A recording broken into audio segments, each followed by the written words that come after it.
India on the Eve of Crown Government by Babasaheb Ambedkar. Part 3. We have a consensus of opinion, both Hindu and Mohammedan, as regards the prosperity of India when the Mohammedan conquest took place. The magnificence of Kannauj and the wealth of the temple of Somnath bear witness to it.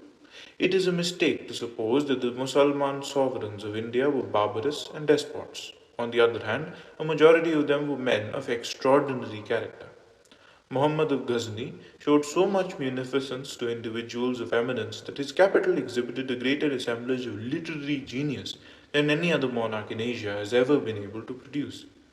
If rapacious in acquiring wealth, he was unrivaled in the judgment and grandeur with which he knew how to expend it. Of all his illustrious successors, one of whom was a female, Sultana Razia, Firoz Shah is very well known for his administration.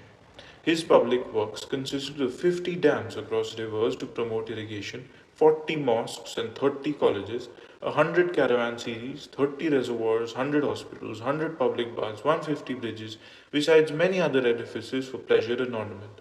And above all, the canal from the point in the Jamna where it leaves the mountains of Karnal to Hausi and Hisar, a work which has been partially restored by the British government. The historian of this monarch expatiates on the happy state of the riots under his government, on the goodness of his houses and furniture, and the general use of gold and silver ornaments amongst their women. The general state of the country must have been flourishing, for Milo de Conti, an Italian traveller who visited India in around AD 1420, speaks highly of what he saw in Gujarat and found the banks of the Ganges covered with towns amidst beautiful gardens and orchards. He passed four famous cities before he reached Marazia, which he describes as a powerful city, filled with gold, silver, and precious stones.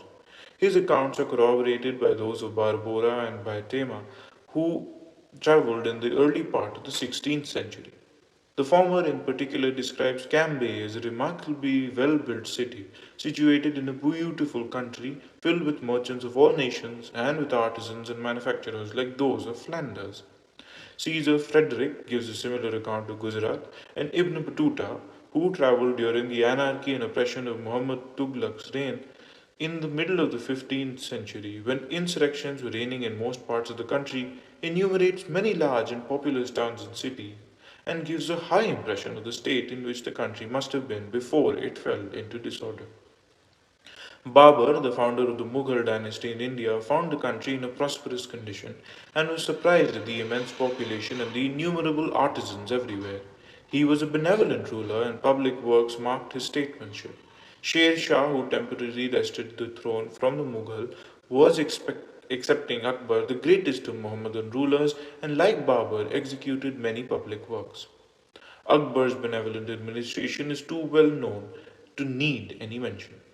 The rule of Shah Jahan, was who reigned not so much as a king over his subjects, but rather as a father over his family, was marked by the greatest prosperity. His reign was the most tranquil. The end.